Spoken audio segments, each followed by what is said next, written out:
Okay then, so for the first time in quite a while, I'm delighted to say that we'll be turning our attention to Matlock Town Football Club, and for the first time since about late April, I'll be speaking to Matlock Town manager Paul Phillips. Paul, thanks for coming on to the show again. It's been a while.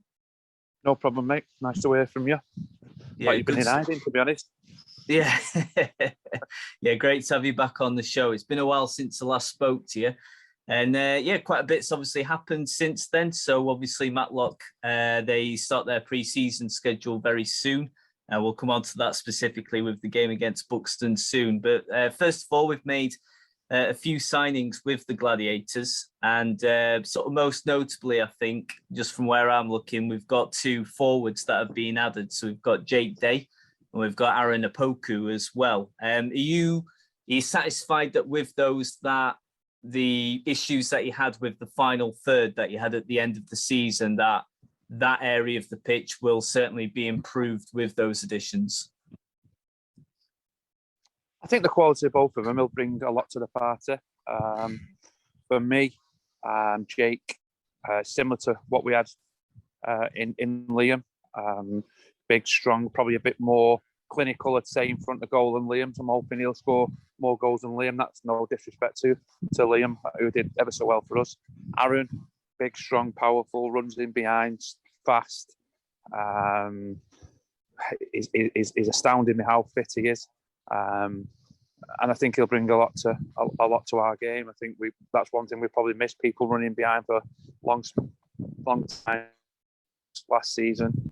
I think he'll bring hell to that, hopefully, scoring goals as well. But I think, listen, for me, we had obviously Ross Hannah's gone, Liam's gone from the forward line. We've got Reece Webb Foster, who's going to be a right handful come obviously pre-season. He can play right across the front three. But I still like to add another forward if we can. Obviously, we're negotiating with one or two at the moment, but like probably everyone else has said in pre-season, the few and far between good forwards who put the ball in the net. Yeah, you mentioned Liam Hughes there, who of course last season was Matlock's skipper. About a month and a bit ago, where it was confirmed he's now joined Worksop Town. Now, there's no shortage of leaders in the Matlock group. So was it a difficult decision to end up coming with Ryan Qualt as your selection for the new team captain, or was it a no-brainer for you? I think you know the answer to that, don't you, Matthew? For me, it's listen, Ryan led on and off the pitch last year. I didn't need to give him the captain's armband to be the skipper. He did that automatically. I just think, he got 3 awards. He could have won all 4 really last year with what he did. He was outstanding. He leads by example in the change rooms. And listen, it was a no-brainer for me. He's a top centre half who a lot of clubs would snatch our hand off if he was available. But luckily enough, we've got him on a good contract. And of course, back in your playing days, you were a goalkeeper yourself. So I'm interested to see what you've made of the new goalkeeper signing, because, of course, Joe Young was on loan from Wolves and he's now gone back to his parent club. And Sean Rowley, I think I'm right in saying, has moved down around London. So he's not involved with Matlock anymore. But Jim Pollard has been signed, who was at Grantham Town last season. What made you go for Jim Pollard? What kind of qualities does he bring to the pitch? Well, we watched him a few times last year, and to be fair, he had a lot to do. He's kicking, his all-round game, and what really sort of made me feel like it was perfect for what we were trying to do is when we met him, his first words weren't about money, his first words weren't about different other things that come, materialistic things. His first word was, I want to be successful and I want to get back in the pro game. And that sort of music to my ears. So for me, he's a big lad, 6'1", got all the attributes to be a top goaler. And he'll start the season as number 1. We're still trying to bring a number 2 in to push him. And obviously we had that with Sean, we had it with Coops last year. Obviously, when Joe come in, we had Coops pushing him down behind. So I always think it's healthy to have 2 good keepers on your ranks, even though it's a hard thing to balance.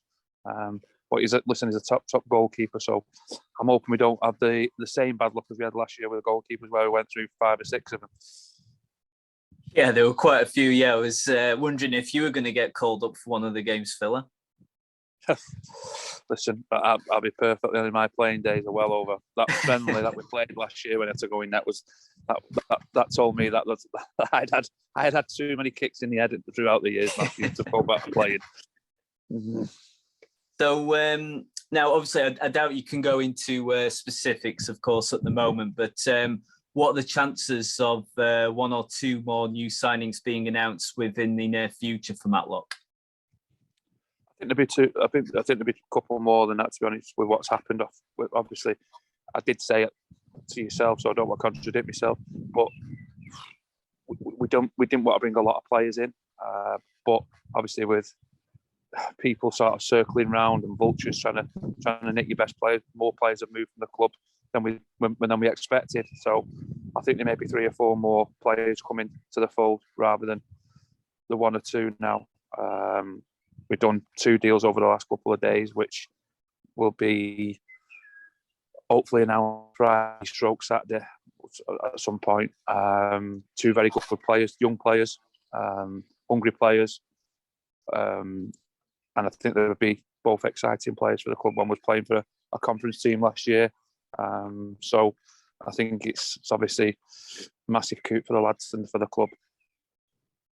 Now, I know you well enough, Philo, I'm not even going to bother asking you what the aim is for this season, because I know full well, there's for you and people like Cade, well, practically everyone that's involved at the club, it's kind of the approach is there's no point taking part if you're not in it to win it. So I know full well that the big target for yourselves is promotion, whether that's by the title or via the playoffs. But how confident are you this time around that you'll be able to just go that extra step compared to last season? Because, of course, you led probably cumulatively about 3 months, maybe even 4 months of the season. You had a while then. Of course, we had that dip in form just at the end. But how confident are you that this time around, with the squad that you've now got and the additions coming in, that you can go that extra step and you can secure that promotion this time around? Yeah, listen, I'm always confident. I see the lads that come back as fit as I've ever seen them. Can you see me? Sorry, can you hear me? They've come back as fit as I've ever seen them. There's a lot of hunger. There's a lot of people that want to put the wrongs right, including myself. I think that's about 8 playoffs I've been involved in, either semi-finals or finals, where we've not quite get over the line. So for me, it's a massive season. But again, it's you look at the league and it gets harder each year. Look at Liverpool come in the league, Rylands have come in the league.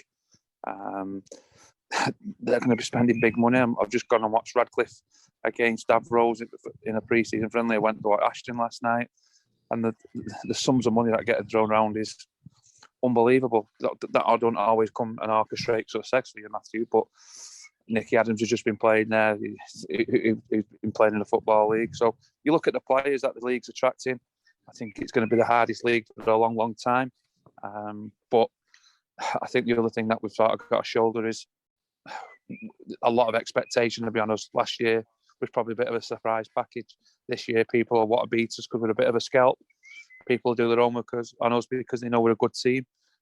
So that's just another thing that we've got to bear in mind, and another thing that we've got to shoulder and make sure we thrive on them rather than fail under the pressure.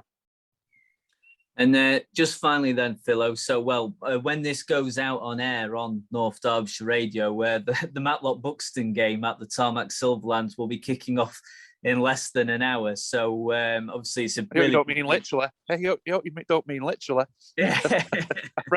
Friendly it is, Matthew, friendly.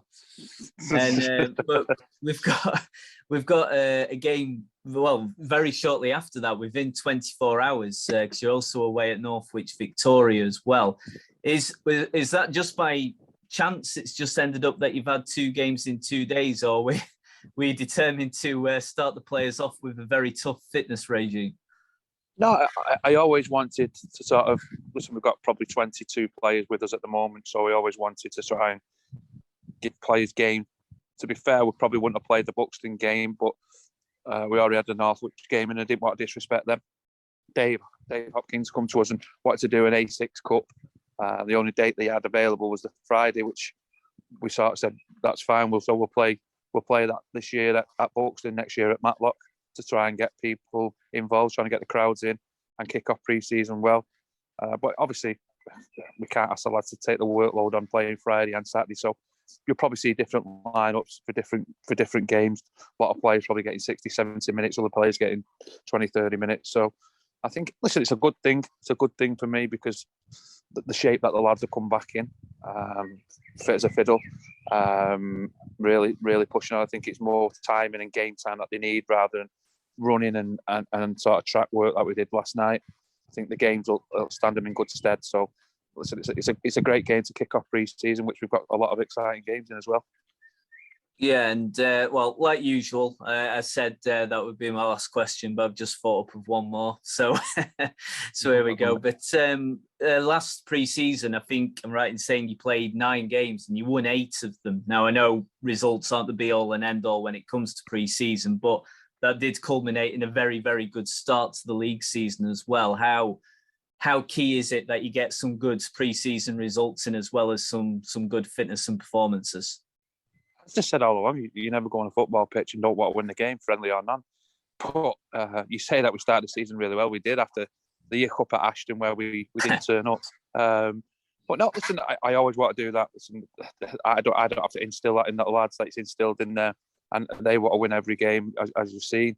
But like I said, the main goal is to be ready for the 13th, 14th of August, whatever date it is, where we start the season, and that's the main focus.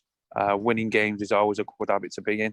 Losing games is a hard habit to get out of. But for me, you don't get any points for pre-season. What you do get is probably building up excitement and showing what you can do, and hopefully then you can get bigger crowds on and get a bit more momentum come the 13th of August. Okay, great stuff, Philo. It's great to hear you again and have you back on the show. And of course, good luck for the pre-season games against Buxton and Northwich. No problem, mate. Hope to see you Friday.